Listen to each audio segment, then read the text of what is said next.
welcome to the Random Cinematic Universe, the podcast where we let a random movie generator dictate what films we watch and then discuss on the show. This week I have Jesse Nelson and Mark Nadeau with me. Sorry, it's cold in the garage. I shivered. And we are watching a film from 2019 is what it says on IMDb.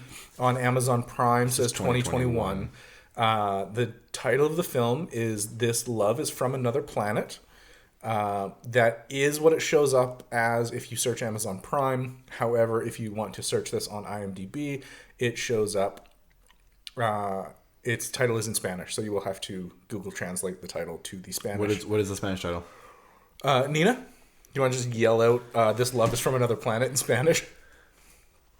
Well, I don't know how to grammatically say it properly. Absolutely. I was hoping that you had done your goddamn research, host man. I did, because I looked it up on IMDb. This love is from another planet. Este amor es de un otra... I'm not 100% You're close. It's not. You're not really quite close. Planeta. Planeta. It's like one or two words like that you've added, and Yeah. I think it's No, really I think close. it's that long. Because I remember I had to like search for it on IMDb, and it was. Do you type with one finger? Anyways, I'm sorry. Yeah. Anyways, this is a Spanish film. It was, I believe, from It's a Spanish film. looking up, Made in Spain. made in Yes. Spain. Yeah. For 720,000 euros was the budget, impressive. which brings this, with the exception of a previous film we've talked about that we will not mention by name.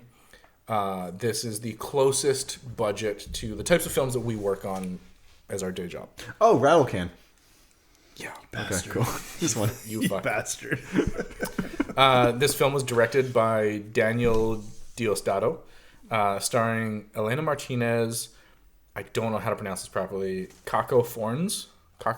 Okay, so Keiko Phones. Keiko. Yeah. Susana Cruzado, filmed in Spain. In And España. I don't know why. This is the only time I've ever written down the IMDb rating. Well, for I the feel film. like this movie definitely wants you to seek out what the general public have thought of it. It has the IMDb rating of 3.9. Yes. Is that too high? Is that too low? Jump ahead 40 minutes of the video and find out.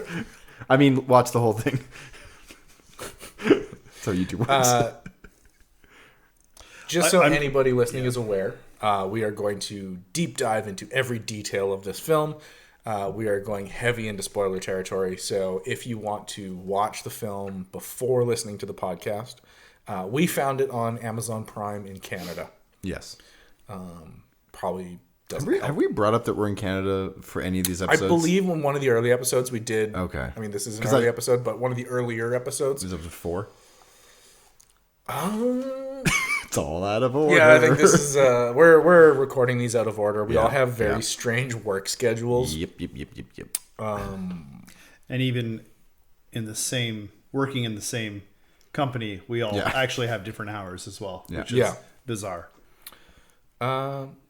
Yeah, so we're going to go into spoilers for This Love is from Another Planet. And I just want to add before we get too far, I remember when we started this whole project, this was the brainchild of Zach. He said, we're going to hit a randomizer and it's going to randomize any film. And I made a point of very strongly made a point of no foreign films. Yeah. No foreign films. And I have to take it back because I was actually not expecting this. I mean, it's $1 million movie. So it's not anything insane that we haven't seen or worked on. But what I found was, a rough around the edges film that was still very charming in a lot of ways. I don't know if we'll get into this. I don't know if charm's the right word. Intrigue and I wanted to keep watching. It kept me invested. Mm-hmm. Yep. So that's why I'm going to give a very brief summary of this film. Yeah. Because there's some details that I really want to come up organically as we break this movie down. This is a film about our two main characters, Ivan and what was her name? I don't remember. I don't remember a lot of Natalia. Or Natalia, Natalie, something like that. It was the Nutella. At the beginning of the movie. It was not Nutella. At the beginning of the film, they get engaged. she wants to bring Hamburger proposal. Yeah. Is it Ivan? Yeah, she wants to bring him home to meet her family. So it starts off very much as a made-for-TV rom-com. This couple gets engaged. He's gonna have to go meet her family. Yeah, craziness will ensue. Yeah, it very much sets up that she's like hesitant to introduce the family, and like, you're gonna be like, oh, they're weird. Or what my first thought was, based on the title, she's an alien. That's where I thought they were going. Absolutely, that's where I thought they were going. Yep. In the first third. Yeah. I thought, oh, these people are from outer space. Yeah. Well, I guess we're just gonna go right. That was the thing I was hoping. Well, no, but here's the no. Love is because that's not what it is. Yeah, that's We've true. not talked I think it's a about it. mistranslation because I think the this title leads you to believe that either they're going to space because or something's coming during down. the proposal, she's like, I need to tell you something. Yeah. That's it. Yeah. So I'm like, okay, she's an alien. Yeah. I thought Yeah, this was that's gonna be fair. like My Favorite Martian, but with like romance. Yeah. You know, Yeah, it is. and it was different. it is not that film. There's, I'll get this out of the way because this I feel like it's sidetracked.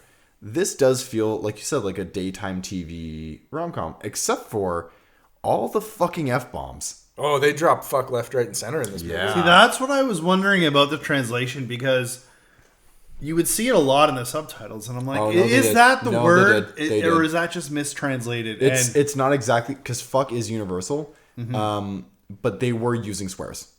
I speak very minimal Spanish, which helped me greatly during one part.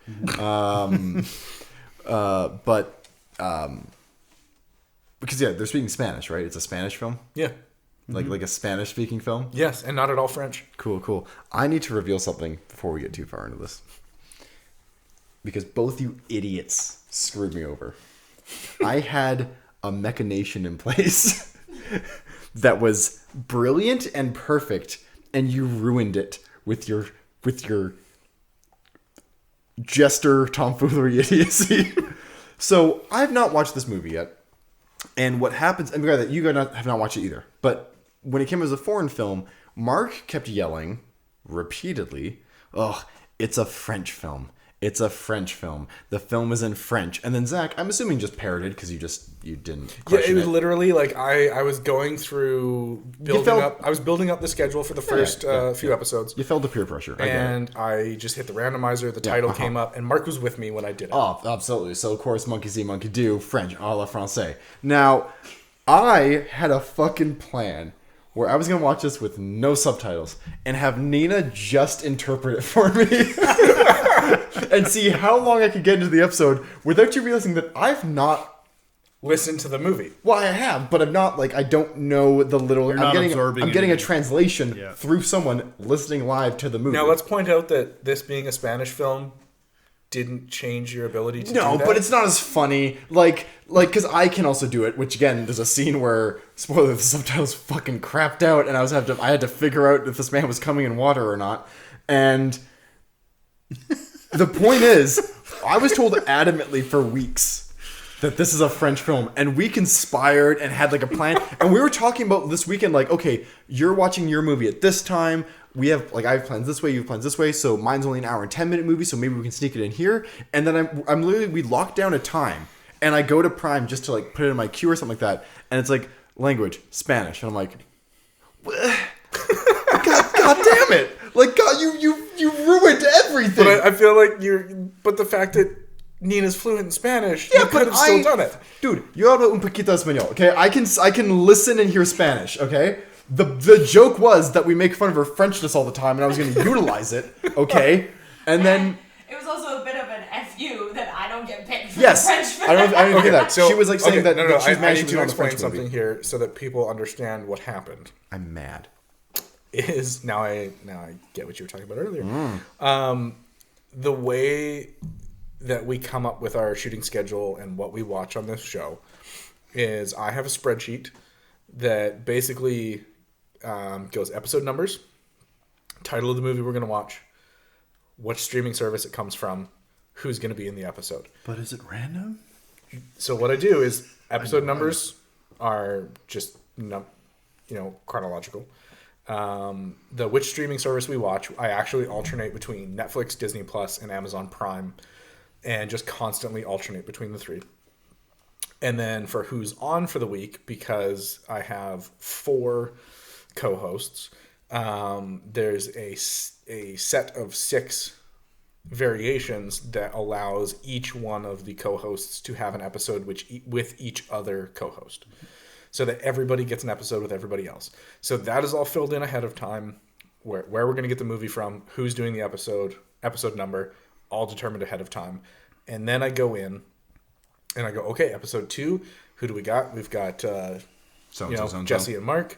The streaming service is Netflix. So I go to a randomizer that I found online, where I punch in Canadian Netflix, hit generate title, and it just gives me a movie title from Canadian Netflix. And so that's how we pick the movies. So we didn't deprive Nina of the French movie. However, and I'm not going to spoil it, there's one that you've told me is random that I refuse to believe is not a targeted attack for me. And we will fucking get into that one when we get there. I think that's like episode 7 or 8 or something like that. No, if you go through all the patterns exist. I don't care.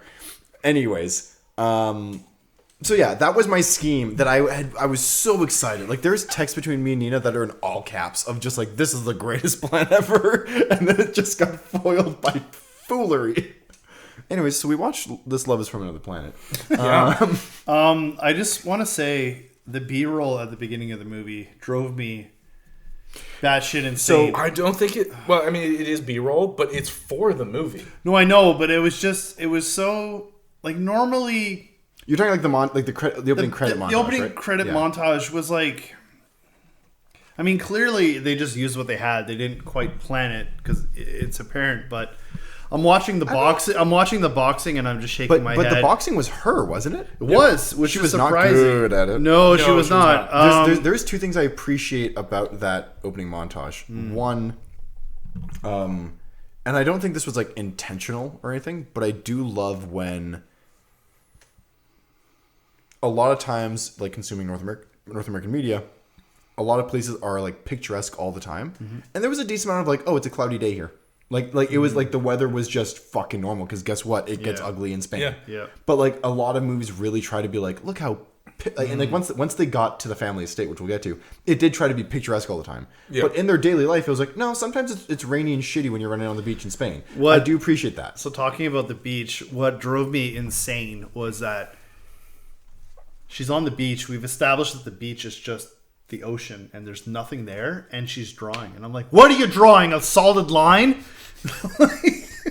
I just saw her drawing the beach and I'm like, no, you can't draw the beach. You absolutely can. There's nothing there. Don't gatekeep art. No, it's a fucking line. It's a horizon. Wasn't she drawing an alien? Because she's painting an alien. Yeah, well, that was later. Okay. That was later. Okay. But she drew a line. Congrats. You did it. You know what I'll say? Like, this movie, it's clearly low budget, right? Yeah. Mm-hmm. Yep. I will say, like, camera-wise, just as a blanket thing, this movie definitely felt like someone who knows how to shoot something, but had budgetary limitations. Yes. I was going to say, it's shot very well. Yeah. It's cinematic. It's like, the camera movement is very cinematic. They had a lot of very... nicely planned shots, but the lighting at especially at night, and clearly they had 2 or 3 different cameras, and 2 of the 3 were fine. One out of 3 was definitely not good. But to me, it felt like the lighting wise, the lack of depth for the lighting. Felt more like a commercial or videography. Yeah. Like it just felt like the proposal. They're on like a view of the city. Mm-hmm. It's just black. Yeah, no, but like the view is just black, but they are lit with so much light. Yeah, and it's the same thing later on in the movie when he's on the phone talking with his buddy. Well, and when he gets taken down to what his bedroom is going to be. Yeah. This is like literally the dungeon of a castle, and that's it is like. For those who are watching, we have 3 studio lights on us right now, and we are not lit as well as this person is lit when he's supposed to be in a dungeon. Honestly, like around him. Like when he's outdoor in the castle grounds, I almost felt like they just put the camera on low light mode Yeah. And they let the lights that were lighting the actual castle just bombard. No, because there's hard edges to that light. Yeah. Because especially when you're talking about he's talking to his yeah, friend, he's you're walking out of like a hard edge. Yeah, darkness. they were just blasting the shit out of him. But the thing is, they didn't have anything like any big lights to do fill or like any moonlight or anything like that, right? They could have helped with some different filters. I mean, maybe the thing is, I don't think I think they had literally probably similar to what we had LEDs. Yeah. I don't think they had big lights. No, I just don't think they had. And they were just but the thing is that it basically maybe a couple sky panels. It made every single shot in the film look like it was lit the exact same way. Didn't matter what time of day it was. Because it was. Yeah, and it was just every unless they single were on scene. camera number 3, and then it looked awful for whatever reason. The most noticeable one was the dinner. The dinner, when he was there's a couple times when he's walking and talking on the phone, and the camera is either following him, so it might have been the steady. The camera's following him, or he's just walking towards the camera, and everything is so much brighter. And then it goes back to the normal cameras, and everything looks a bit better. Especially the driving footage. I know driving footage is hard to do. Oh yeah, it's hard to do properly. It was pretty bad because it goes from like the drone shot, decent looking. The drone shot was really the drone work in this movie was really good. And it's really bad when you go from the drone shot of them on that bridge, which is like a gorgeous view, and like the movement, and it's that top down, like that fucking gorgeous shot of that, and then it's like the hood mount, and it's like that really hurt. Just to see how beautiful the rest of the film was, and then the driving footage was just bad. Wherever that town is, wherever they ended up, that's so picturesque. I want to go. I mean, like the castle's basically the castle from Age of Ultron, but beyond that, like it's fucking gorgeous. Yeah, so let's talk about the fact that they drive to this place, they get to this castle, which is clearly. You forgot about the hamburger proposal. Oh, we did forget about the hamburger proposal. Okay, let's talk about that first.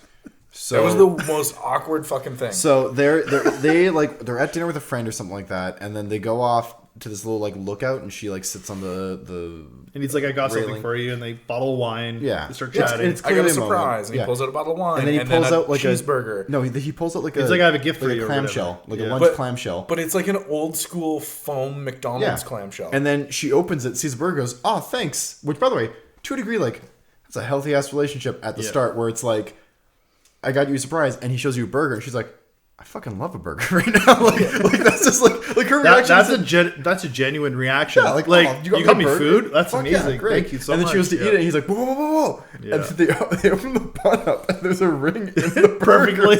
perfectly. Like I love how it's just perfectly. Like he wedged it in the beef. Yeah, it's just right. Yeah, but so let's bring up the fact that why would you hand somebody a burger and not expect their reaction to be to take a bite of it? That you have to go, whoa, whoa, whoa, whoa, stop. Don't eat it. Take the bun off. Yeah. And when he finally convinces her to get married, and again, I feel like that back and forth is like decently interesting. Where it's like she's a little hesitant, and he's like, hey, then we don't have to have this conversation right now. Yeah, we can wait till you're. And then she's like, no, I do want to marry you. Like it was. This movie started off so strong with a healthy relationship. But he is the puta amo. Yeah. The puta amo. Well, yeah, like I feel like it starts off with like she's just kind of taken off guard. She gets taken off guard by the proposal, but she just needs a minute to digest it before she's like, oh, yeah, no, like this is what I want. Yeah. So then we go to the castle. But no, before we go to the castle, she very clearly states that if we're going to get married, I need to get my family's permission. Yes. But here's the thing that bothers... I think she uses blessing. Yes, she uses blessing. But here's the thing that I found hilarious is if we rewind to the boxing scene, she's wearing a t-shirt that says "Smash the Patriarchy." Yeah. And I'm like, is that not just the complete opposite of what but again, you just said? I think her concern of the blessing was more about where...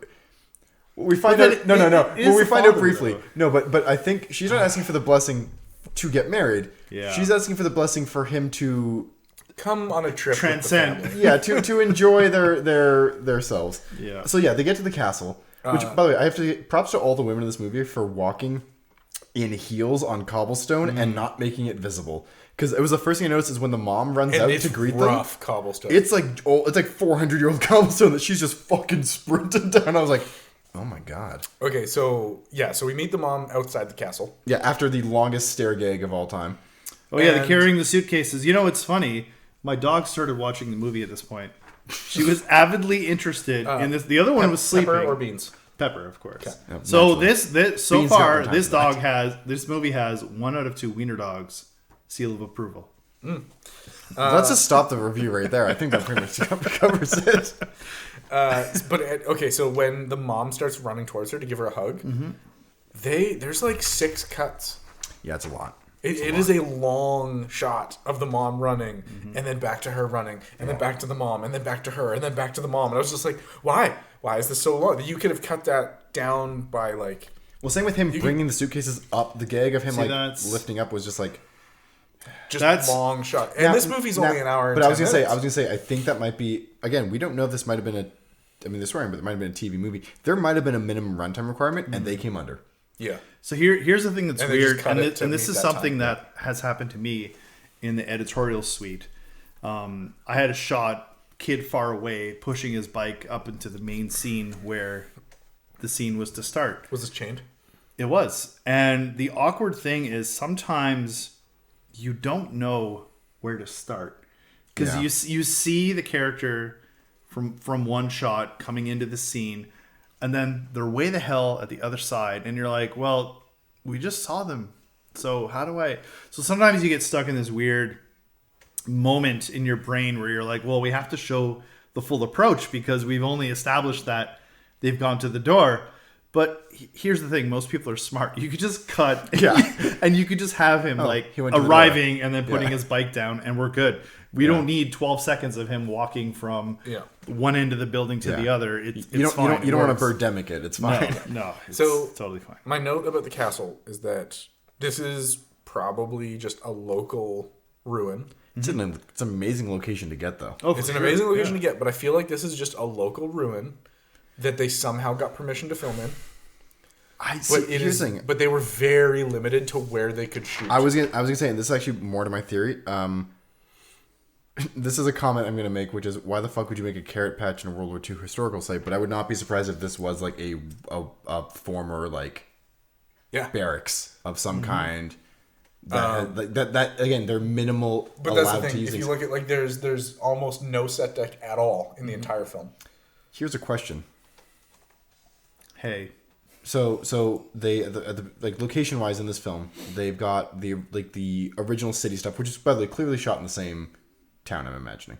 Wherever this they just went to this castle. Because it's all night. Aside from the parade, aside from the parade, maybe not. Maybe. Yeah, we don't really see the town. But that's, I guess. I mean, that parade did seem very urban, very downtown. Very. But where they're doing the proposal could easily just be part of this surrounding area, right? This is jumping ahead a bit, but this is about the location. The water tank, was that a built set or was that in the location? It's got to be in the location. I don't think it was in the location. I think it's somewhere else. Because the metal railing matched. Did it? It did. But that's just good set design. I've worked in play. All of us, I think, have worked in a situation. You built, I think, a situation Chester's where Chester's apartment in Humanity Bureau, where it matches a hotel room, and you match the railing to the outside of the motel. Yep. Right. Where I got to hear Brent Krakowski scream at the top of his lungs, "It doesn't fucking matter, Eugene. It has to fucking match." When one of our carpenters insisted that we could get away with 1x4 because it was lighter and easier to use than the 2x6 that the actual railing was built out of. Nice. But that's the thing is that's the only one that I'm questioning as being a set. Right. Because it. But then again, if I'm going back to my World War II thing theory, what is that? Is that a water tank? Is that a bunker? It could have been a sewer system for a sewer system that was built later. Yeah, it was like heavy stone. It was. I don't think that was. Well, there was steel, and then it was stone. Yeah. It was all stone around there. Yeah. But so we get to this castle, and it's clearly just a plywood box has been put in for this carrot garden, which is not deep enough at all. 4 inches deep. Yeah. How awkward was that bedroom? No. So the carrot patch is 4 inches deep. This is the first time we meet the sister, by the way. Yeah, and her carrot song fucking slaps. And is she your special cousin? Because I have one too. Oh, we're gonna get to Run, that. Forrest, run! but to the point where I don't know if they were trying to be like, yeah, it's the carrot patch, because they show them eating carrots later on in the movie. Yeah, they do. And They're fucking huge. And the greens are all nice and big and bushy. Yeah. Her carrots in the carrot patch. Well, no, she noticed there was one point where they pulled one out, and it was just the end. Yeah, but the greens are just like well, she's singing her carrot song, being like, "Do you want to grow for me, carrot?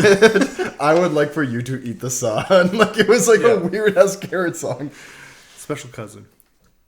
So how old was that person supposed to be? I'm pretty sure they were Lolila. I'm pretty sure she was like a full grown late adult? 30s, early 40s. Yeah. Well, she's supposed to be about the same age as the main character. She because they show them rocked together that as children. that lisp and the no glass in the eyes. Yeah. No, we'll get to that. No, I have that in here. It's hilarious. That drove me crazy when I noticed that. Let's just you know what? Let's just go into her for a second, because I feel like I have like an entire the overalls. The overalls. Here are my notes. Napoleon Dynamite's carrot song fucking slaps. Jesus, this carrot patch is really small. Holy fuck, the special cousin joke. And how old is Carrot Top supposed to be?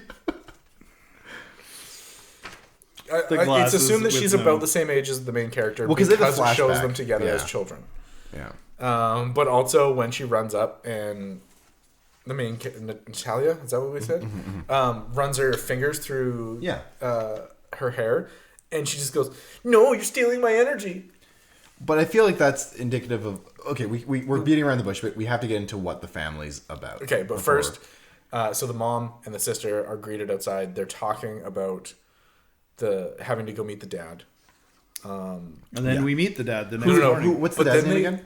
Bantu. But they crack a joke, and the sister and the mom start laughing in the most creepy, extended laugh ever. And then silence. And then as the two main characters leave, as Ivan tries to join frame, in laughing, though. Oh, yeah. Ivan's trying to laugh along too, and then they just kind of walk away, and it's just like, See, this is why I thought they were aliens. This was leading me more into the fact that this family are aliens. She's trying to sing to the characters. Natalia was the only well-adjusted out of the four. But there's there's artwork of, like, she's painting aliens. You see artwork of aliens in the castle. Yeah. Title of the movie. It's leading us to believe that they're aliens. Third Rock. Yeah, it actually is very Third Rocky. Yeah, you know, that's kind of where I thought it was going at first. So, and then we finally meet Bantu at breakfast, or was it dinner? Dinner's the first one. Dinner. So Bantu is old. He is way too old to be a dad. He looks more like a grandfather or even a great grandfather. You know who he looks like? He looks like Tevye from Fiddler on the Roof. Ah. Right? That's a reference I did not expect to come up. But yeah. So in your all-star Hollywood remake, that's Anthony Hopkins in my book. No, it's Javier Bardem. He has to be a little more intimidating. It's Hollywood. We young everything up. I will say though, like, not to jump to it, but him being too old for kids isn't a problem because none of them are his kids. No, and we learned that later. No, I thought it was still implied that maybe she was the only one who was adopted. No, they're all adopted. Okay. And when they talk, and when they something much so worse. they eat dinner, they talk about things. Oh no, let's talk about his prayer. The blessing.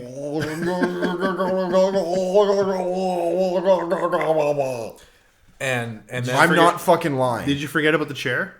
Oh, that they refused to show. They get him a special chair, and it's the guy. He's like, "Where is he?" I'll let you do it. I don't have room. Special chair. For those of you at home who are just listening and not watching, Jesse is now sitting on the floor with his chin on the table. By the way, shout out to Ivan's eyebrow acting. They really sold, especially in the scene. Yeah, it's like, like that. Keiko. I need help. I need help. Help me. Keiko Forens, Kako. I'm sorry, I'm pronouncing your name wrong. If you ever somehow come across this podcast, you fucking killed it in this movie. Yeah, absolutely. Your facial expression. He is the everyman. Natalie was good too. He is the everyman. He is us in this situation. If we were ever in this situation, we are him. We are Ivan. Like, that is hashtag for this particular episode. We are Ivan.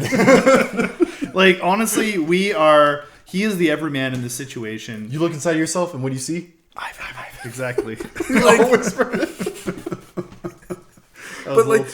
he was so fucking good. What are we, a cult? We'll get to that later. But just his reactions and just the expressions on his face of a mixture of terror and confusion and amusement. Yeah. Anyways, when he tries to be like, "Oh yeah, I can say a blessing," Oh fuck. and something that I never thought would happen, and that is an Temple of Doom and Kali Ma. Lion King reference in the same Matata. sentence. Yeah, he just throws his arms Kali in the air. Ma. And he's like, Kali Ma, Hakuna Matata. Because he thinks that the dad is just goofing off. Because by the way, I did the second prayer, which is I call the Velociraptor gargle, which is the. There's one that's just like. So moving ahead, it's not offensive. It's what he does. Ivan finds out. Also, it doesn't. It's not subtitled as like Spanish. It's just a strange language. So it's him just doing gibberish. Okay? It's not him speaking. No, so he's like undo kondo solo. They talk. They talk about they're gonna go visit Epsilon Reticuli Avenue. Epsilon Reticuli is actually a constellation. Yeah, in the sky. What about the avenue part? Yeah, the avenue part was a head scratcher. Is that a? Because by the way, do they say Ave? Well, they may have. Yeah. I'm just trying to say, like, is that a mistranslation in the subtitles? Oh, there's a lot of mistranslation in the subtitles. You don't say. Side note: the subtitles for this film are garbage. Amazon, by the way, okay, Amazon Prime's subtitles as a whole are garbage. They do a thing that I hate, which is even if the original movie had like burned in subtitles, if that makes sense. If it's like it will somehow they have the original but sometimes they have the original like prints per se or whatever, and they're gone and it's their own shitty ones. And they're shitty. Oh yeah. Oh, so Amazon Prime just has terrible subtitles in general. I honestly most streaming services do, to be honest. Why would you not just use the original subtitles that came with... Because most films are subtitled. Because they're easier to mass create the different language subtitles. So either way, But the thing is weird to me is that there's a lot of spelling errors. Like it wasn't words even missing, grammar errors. But not even that, like words spelled wrong, like letters out of order. Here's the thing: I had at times an easier time understanding the Spanish than reading the English, and that's half of a punchline and half of the fucking reality of it. Yeah. So at a certain point, there are certain scenes in the film where the subtitles are just missing altogether, or the subtitles off by like 10 seconds. So there's some that's off by like 4 minutes. Yeah. So we're talking about the water scene. Right. That's no. First, we need to introduce Carl. Oh no. We got to talk about him getting his bedroom. Yep. Well, first of all, I love the.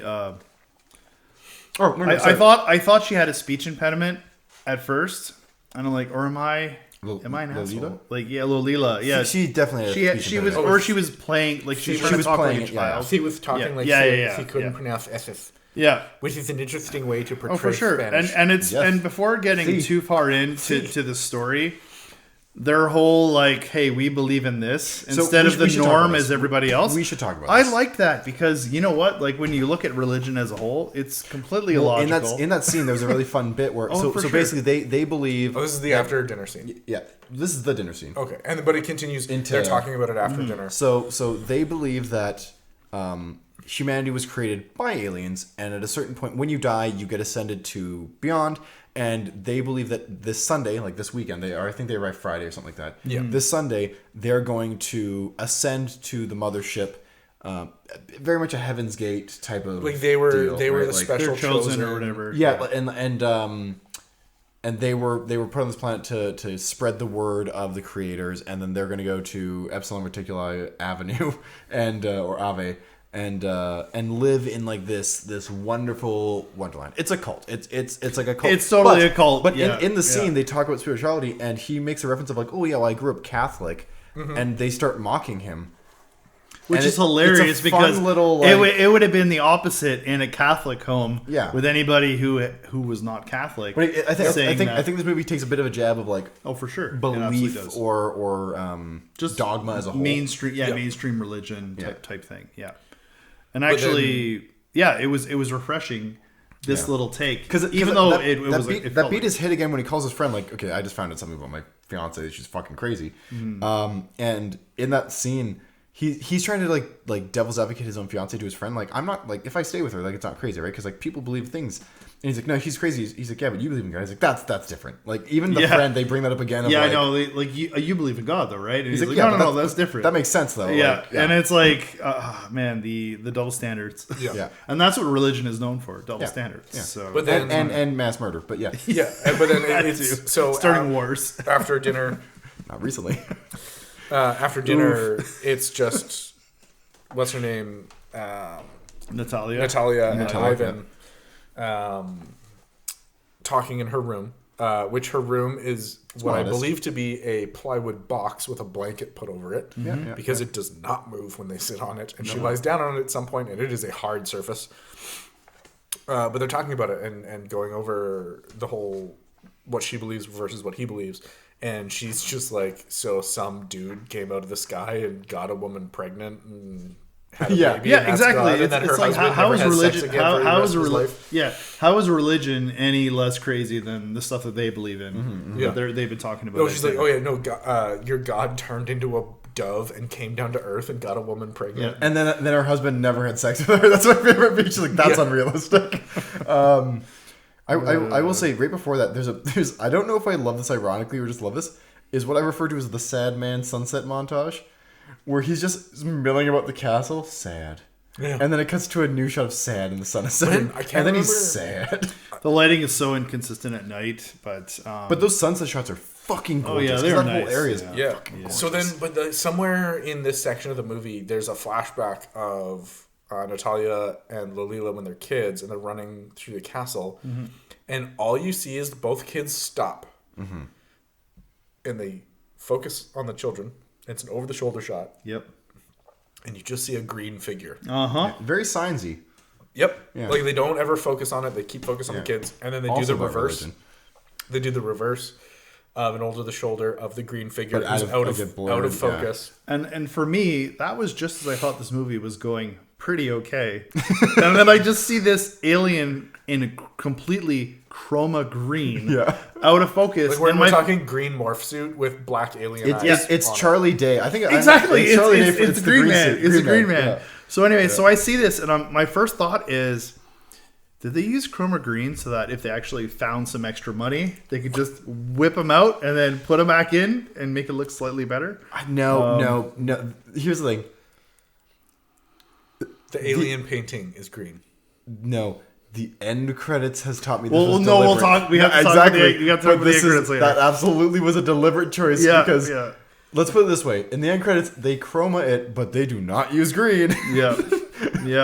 I know what you mean. Anyway, so Yeah. but the implication is like these two kids when they were younger on this, I'll call it what it is, a compound. Yeah. They saw an alien or Yes. They've been around aliens before Yeah. previously. For them, it's not a big deal, which is why Ivan is having such a hard time because He doesn't know about he doesn't know aliens what since the he hell's was a going small on. child. Exactly. Yeah. So they have this discussion. Lolila goes to take Ivan to where he's going to sleep. because they can't sleep together. It's a energy thing.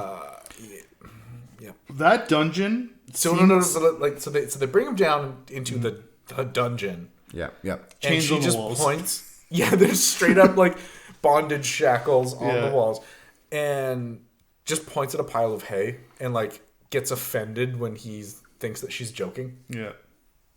Honestly, though, I feel like they just decided they would add this scene because maybe they were scouting and they found the dungeon and they're like, "Oh, this is sweet. Absolutely. We have to use this There's somehow. a lot. There's a We're lot going of to work work. this into There's the a lot of script." scenes that take place in certain areas of this castle that were very much like, we have it.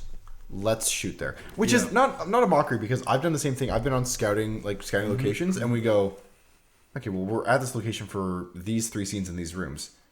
There's a fucking room up there that's cool. What can we put in there? Yeah. Like what? Like we're here. We're at this location. We bought the own the location. space, yeah. Might as well like add some, stretch our wings here. Yeah.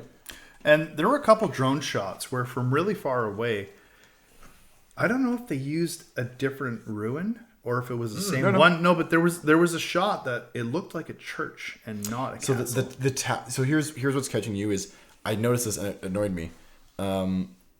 In a lot of the like scenes in coverage, they never faced what I assume is the bell tower. Right. Okay. So when you then have the drone shot, there's suddenly this bell tower that looks kind of churchy or whatever. I think that might have been where the finale of the film takes place.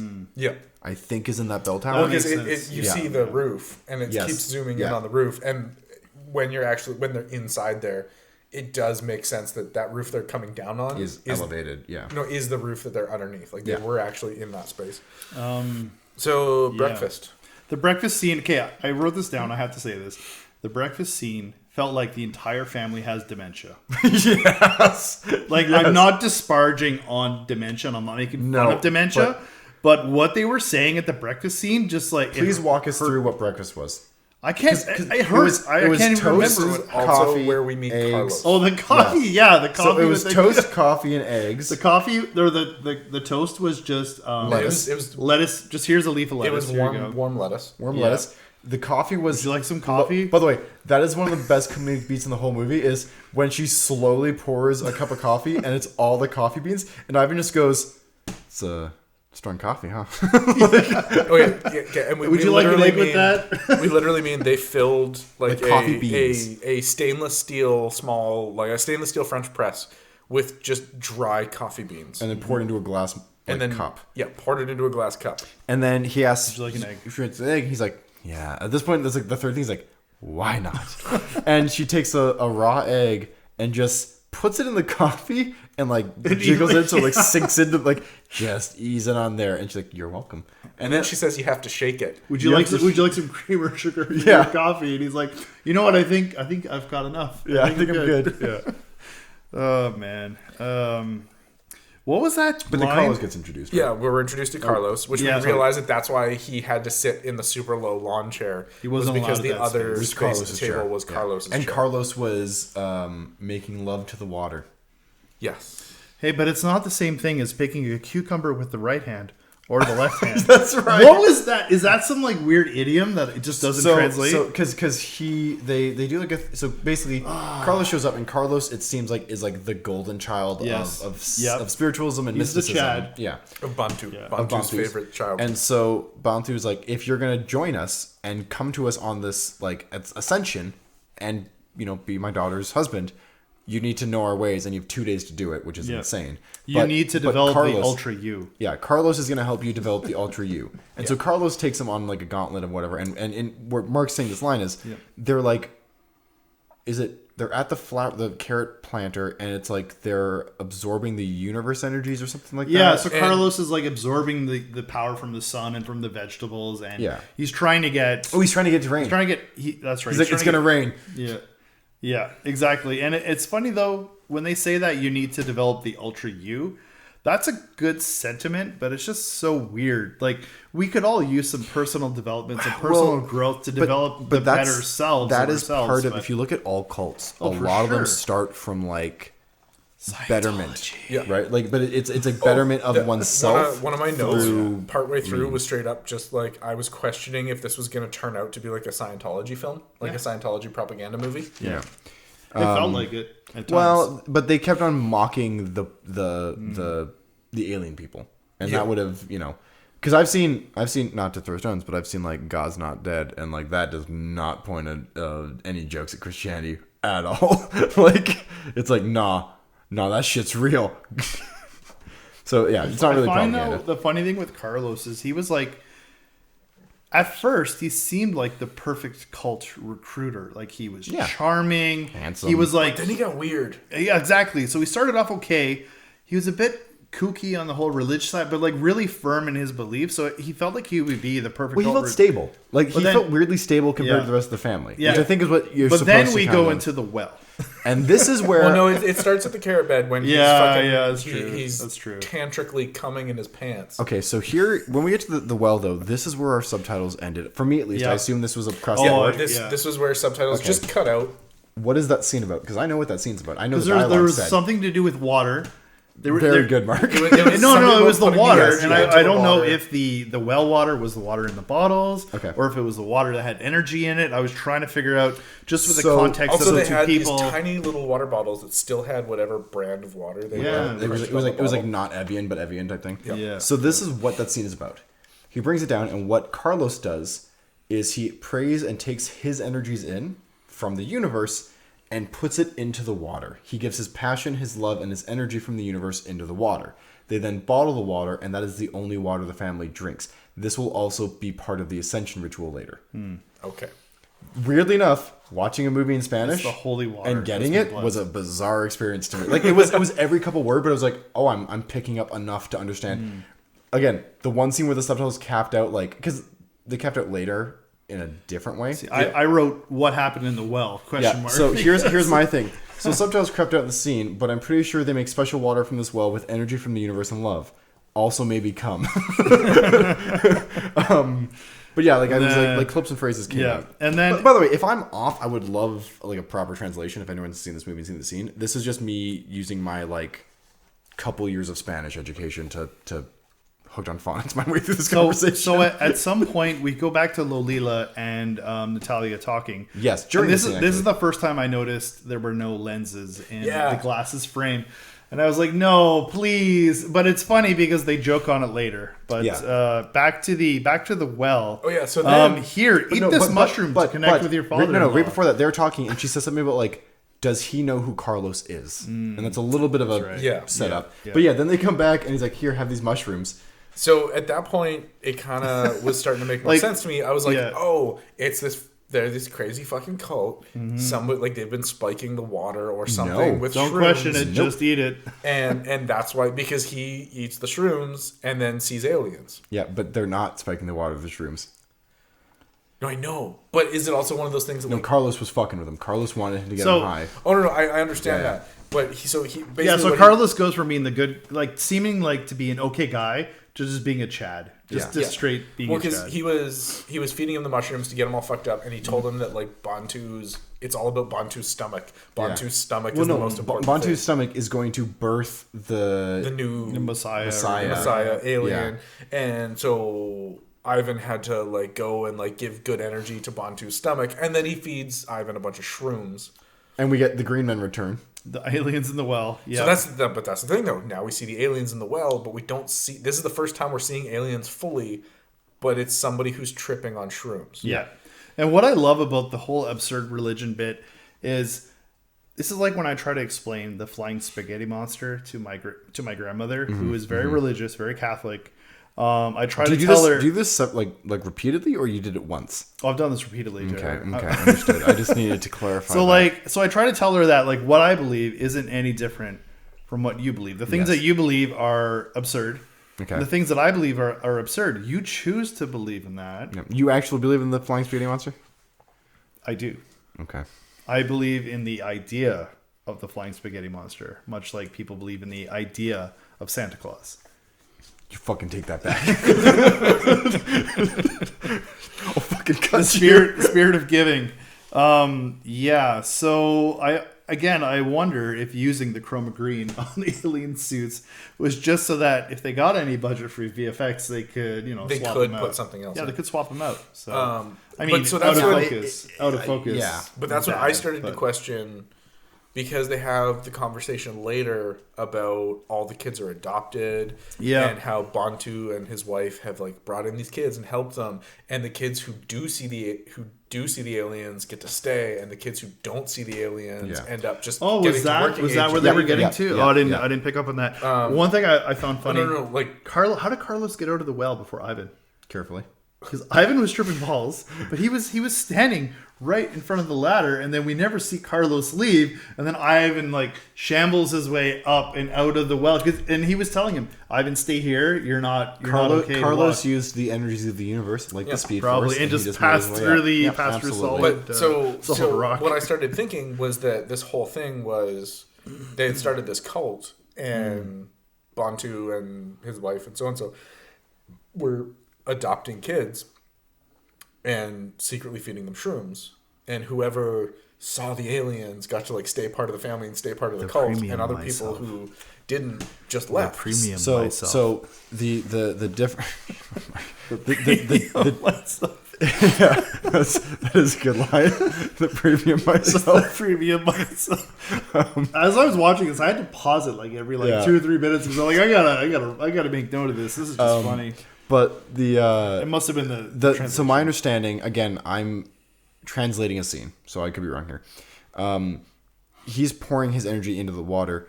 The shrooms are an aside that he weaponized against. But specifically because when Carlos comes up, or Banthu, or Ivan comes up to the top, Banthu's like, he's a goddamn addict. He's a druggie and whatever. Yeah. My understanding is the kids were told about the aliens, and if they say, "Oh, I've seen them," and they're like in and indoctrinated, you can stay. If they still have like a free thought type thing, get out. But that's what I was wondering, if they were just like microdosing the kids. Whereas no, I think it's just kids' I think it's kids' imaginations into belief and just locking that in.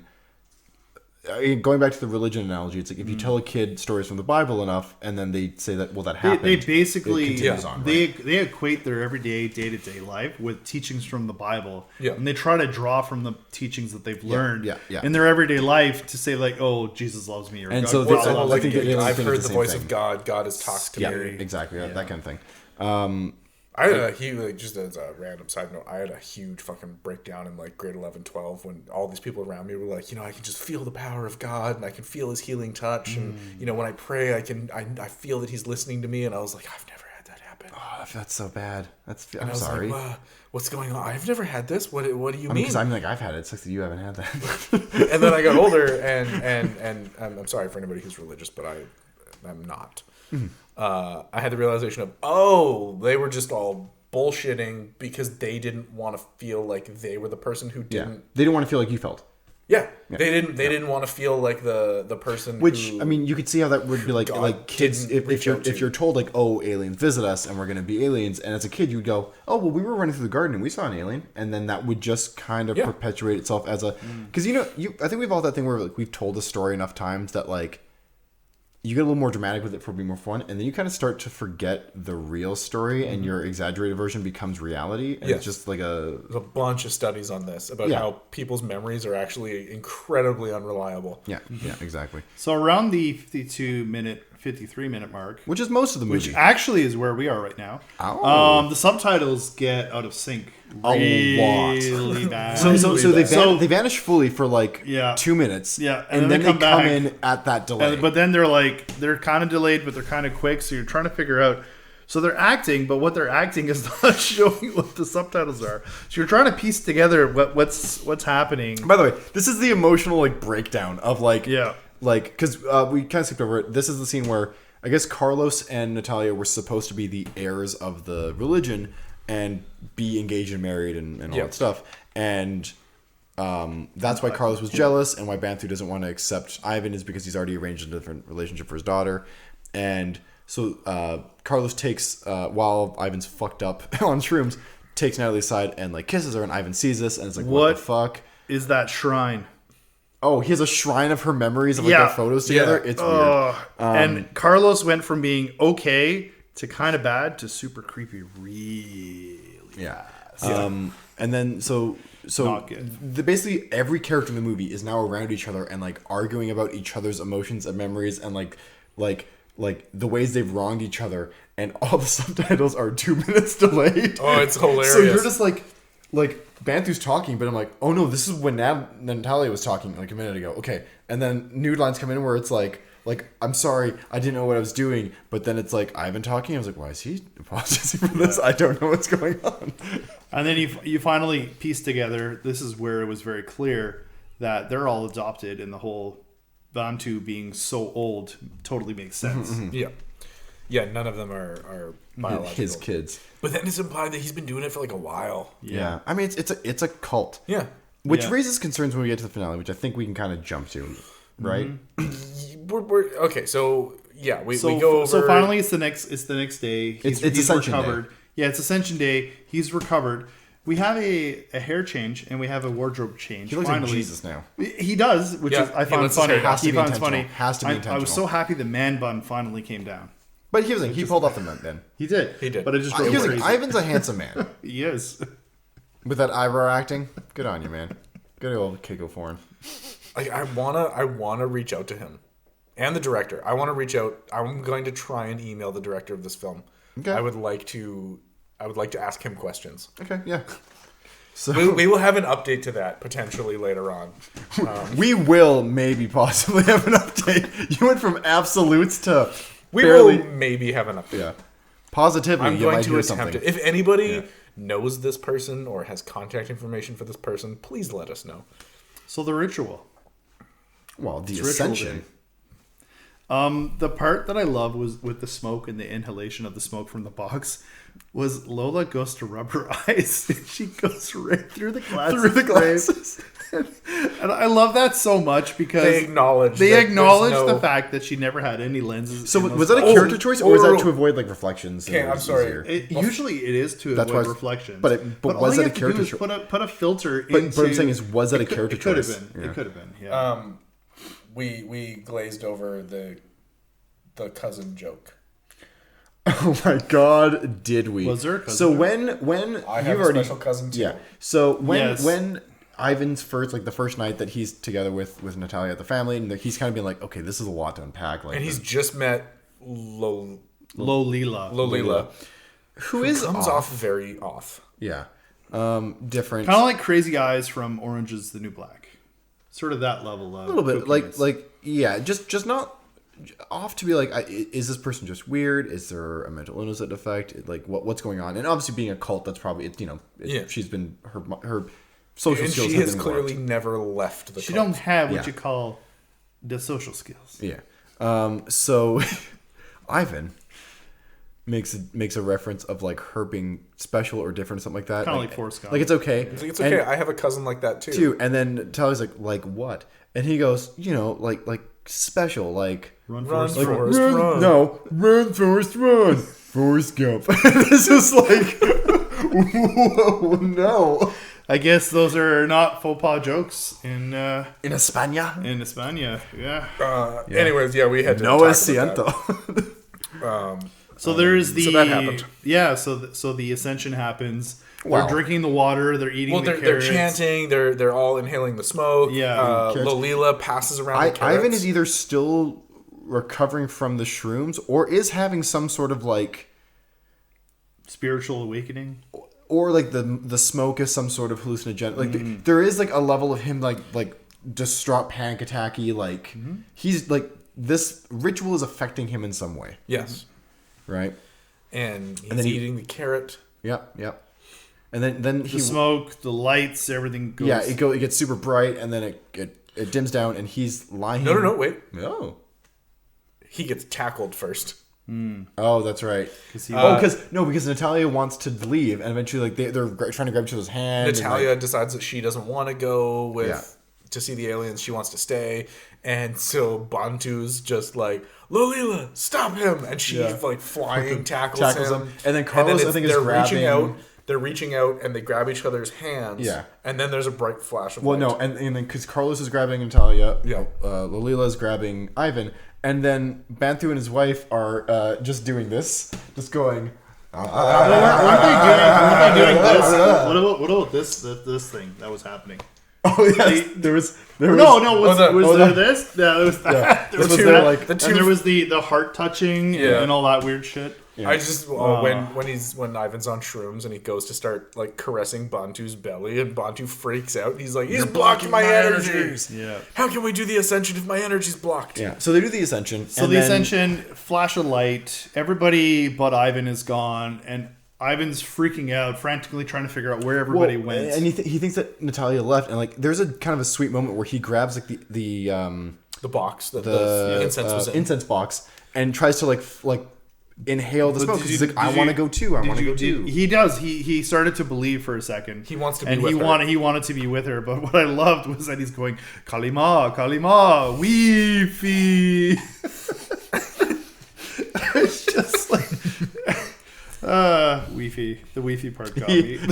He's really trying, and it is like a weirdly like sweet moment in this Yeah, and it's bizarre sort of like a film. religious fallout. It's sort of like I didn't believe in the cult. It was actually all true. Oh my god! And he's like shell shocked. He's in shock. He doesn't know what the hell is happening. And then He walks outside like kind of dejected that he doesn't know what's happening. I've lost her. My life is meaningless now kind of thing. Yeah. And then she's there. And she reveals that she didn't go. She chose not to go. Yeah. And that they're going to be the heirs now to they're going to be the heirs, and religion. they have to start recruiting, which is creepy because it's like, oh hey, we got you. Now you're in the cult. We got you, and now you're going to get other people for us. Yep. And then the movie just ends. Yikes. Yeah. Yep. With the last line, he's like, yeah, sure, like whatever. I want to be with you. If this is part of your life, then I will be part of your life in it. And he hugs her, and then he has the last line of the movie, which I love his joke, which is he pulls away. He's like, "But are they gone, or did they just go to town for a beer?" Yeah. Like, are you sure they're just not in town having a beer somewhere? They don't question where they are. Like clearly, he lost consciousness, and but they're not like to be honest. Like most of these kind of like alien religion cults. And they drink suicide. the punch. Yeah, right. They drink the punch. There's no bodies anywhere. They're not laying down somewhere. Like these people are gone. Yeah. So, 4 people went somewhere. Yeah. They went somewhere. Mm-hmm. And I don't get to know the answer to that question because the movie ends. No, because they're in town having a beer, which is what I'd be doing. Yeah. So yeah. And then the credits roll. The credits roll. Now, at first, I wrote best ending credits ever. I'll look past the frog eye. Those of you who don't know what frog eye is, it is male camel toe. Yes. Which is... it's very present. In and around the end credits as they scroll are 2 of the green morph suit aliens, which is literally just a green morph suit with a green alien face. And like just the most awkward, like weird dancing. Now here's the thing. Did you catch that it was just one alien? Yep. It was, and they just superimposed. No, but did you catch that it was one recording? Mm-hmm. It was one person in one suit dancing a bunch, and they staggered when they started and appeared at. They all at one point do the exact same dance move because it's a single sequence, but they start one at like the Carlton, they start one flossing, they start one doing this. But then they start to overlap their timelines, and someone who was flossing is now doing the Carlton. Yeah. And then one of them who's dabbing, like it was it's a lot. There was please a funny, by the way, we're talking about this. Please overimpose footage of this because people need to see what the fuck is going on. We can't explain what this sequence is like. So right after that, I had to take back the best ending credits ever because for some reason, the credits, but only the pink color, appear behind the green suit man. So somebody messed up their video layers and they were doing the credits, but only the pink. So I don't know how that happened because the credits are rolling. You have the green alien suit dancing man in the background ×2, and for some reason all the white credits are above the video of the green dancing alien, but pink somehow is behind the layer. So I don't know what happened, if they used like multiple layers or if it was just that color. In the timeline of dropping the aliens in, it was just really confusing that happened. I don't know if that's a Final Cut Pro thing or an Adobe Premiere thing that they messed up. You know what that is? Royally. That's an inexperienced thing. Yeah, so that physically hurt me. Shame on you. It was only the pink. Super weird. And then the very end of the credits. Did you watch the very end of the alien dancing? I did not watch it all the way through. Yeah. Okay, so you know how there was a really shitty mask on top of the green alien? Yeah. So he took the mask off. And then underneath was another alien face. It's so good. But that's when I noticed the sync up. Yeah. Because one of the far background ones does that. Oh, did he? I didn't notice that. And that was my trigger to go, oh god, it's the same video. Like just cycling through. And they just cropped them and imposed them in different places. Yeah. And that's why I know the green suit was not intentional for that, because they had to fucking chroma key a green suit, which means he was against something that's not green. Yeah. And they chroma him out to be on but that could have been done in as a post-production thing. They're like, we're not going to get the money. Let's just do this alien dance for our credits. Yeah, but still, I don't know. But they didn't add any. So they just, in that one scene, they must have had two or three dudes who were just in the well with them. No, they in the well, in the well. But so they just, I don't know, maybe it was the director, maybe it was a friend of theirs, so they're like, oh, our buddy knows some dance moves. Let's just put him in the suit. You're gonna go commando because we all wanna see that. Frog eye. Yeah, this dude was packing heat. You know. Okay, so overall, what's our rating? Honestly, like, again, I'll go last because I like to do that. Because I'm a bitch. Okay, I'll go first. What did I rate? I should write down what I rate on previous movies so that I don't get confused about what I'm rating this one. I'm going to say it's slightly worse than the movies that we work on, just on the technical side of things. In the sheer terms of story, the camera work, not the lighting, but the camera work itself, the acting was pretty decent. These are all people who don't really have a big resume to their names. I would give this a solid 4. I would give this a solid 4. Okay. Out of 10. Yeah. You see, I'm like, from a technical standpoint of technical filmmaking, now I'm understanding now that the credits issue was probably more an Amazon thing than on the You mean the production subtitles? of the film. Or subtitles, yeah. Yeah, that was Amazon. Bezos.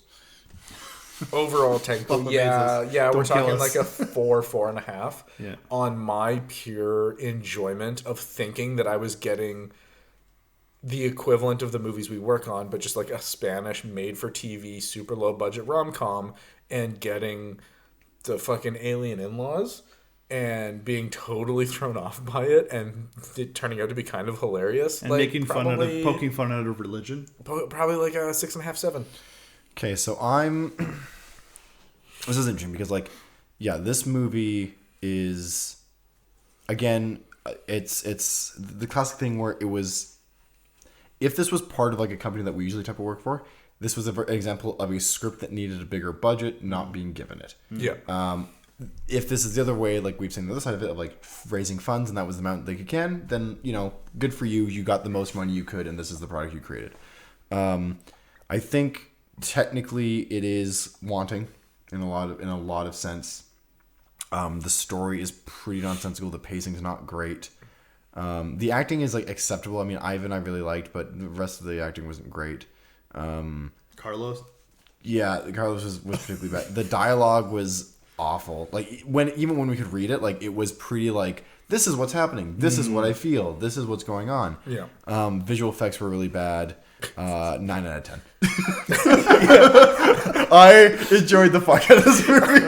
I was entranced the entire time through. I was just entranced on like what's gonna happen next. Well, that was So is this like The Room? No, because The Room is like unenjoyable. Mm-hmm. Your enjoyment comes from the fact that you're suffering through it and the jokes you can make at it. Mark, quit playing with things. What happened there? No, that was Zach. Oh. Anyways, but Stop like touching the dongle. I don't know. Like the thing is, I try to grade a movie off of what it was going for and how close it hit that mark. Yeah. And I think, like, yeah, on a technical level, this wasn't great. But I genuinely feel like we got the intention of this film. Oh yeah. Like I feel like the final product is reflective. When this was first pitched, we're not far off. Mm-hmm. And I have to grade a film on like if someone aims for like the 3rd shelf and you don't get mad at them for not hitting the 5th shelf. Like it's, you know. So yeah, I would say 9 out of 10. They shot their shot and Yeah, they got it and they exactly and where they they nailed wanted it. it Yep. to go. Yeah, there were farther targets. Yeah. But you shot. Okay, quick recap. If we did a Hollywood remake of this movie, who would be your choice for Ivan? Ivan has to be. He's kind of like that goofy. He's aloof. He's a bit of a wisecracker, and he's very expressive. Yeah. You can't say so, right? Ivan's a tough one. Like, I want to say, you know who is a fantastic dramatic actor, but also has is great for comedy, is Ryan Gosling. That's not a bad one. I can see that. So I have a pick that is unconventional. It's not just because we mentioned him earlier in this recording. Charlie Day would not be terrible. No. His confuzzlement of this whole situation would be like, oh, we're praying to the gods now. Okay, cool. Okay, space alien, take me home, daddy. Yeah, Kalima. Yeah. I feel like Charlie Day, I think, would be a good Carlos. I think Glenn Howerton would be a good Carlos. No, so for me, I thought like a Jason Bateman. Oh, yeah, I can see that. Would be like a good Ivan because he's got that sort of like logical acting, but he's very dry humor. He's got that. He makes Yeah. jokes. Like if you ever watch Ozark, he makes jokes. Yeah. Out of very, very dark and intense situations, but he's kind of always cracking wise. Yeah, I mean, here's the thing. I think there's a lot of potential for this remake that's never going to happen. And no, that's a bad joke. That's a bad joke. Not one day, Metric Entertainment will make a English language version of this film. Yeah, and do you know who we're going to cast as Banthu? Kevin Spacey.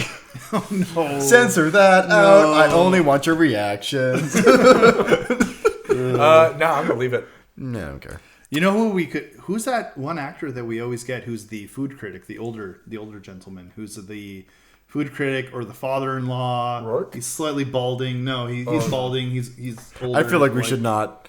No, Let's not go into strike that. this from the record. Yeah, Kevin Spacey. Okay. All right. Well. okay. Well, Yikes. Yeah. So looking ahead to next week, Jesse will be back, and I have Nina on the show. We're gonna watch Baggage Claim from 2013. I didn't write it up there. Baggage Claim from 2013. Baggage Claim. I didn't write the year. Oh, okay. I'm pretty sure it's 2013. It's 2013. Anyway, that was an episode of the Random Cinematic Universe. We watched This Love is from Another Planet. A Spanish film. Yes, a Spanish film. Not French. Anyways, that was... Carlos! What the fuck was that? Carlos! Oh, yeah. That was the thing that happened. Carlos! Anyways, Carlos! that was another episode of the Random Cinematic Universe, the podcast that uses a random movie generator to choose the films that we watch and then talk about for you to listen to. And we're still not sure why. Anyways, we'll see everybody next week for Baggage Claim. Yeah, the episode we haven't recorded yet. Carlos. Yeah, there's no way we've recorded that episode yet. You're really up on this Carlos thing. You know that? I just like that he was shouting it for no reason. Like, while Ivan's trying to talk. Not focusing on you guys yet. Hold on. Got it. I'm surprised that that was the one where we had to cut ourselves off. Come on, focus on me. You guys were talking for a while about There's a lot. Was there a lot in that movie? It seems like there were a lot of characters. It wasn't a long movie, but there's just a lot to unpack. Okay. Can't wait for Zach to use that piece of footage. Just Oh, my foot! Yeah, at some point we're gonna switch to a round table so that the table isn't so far.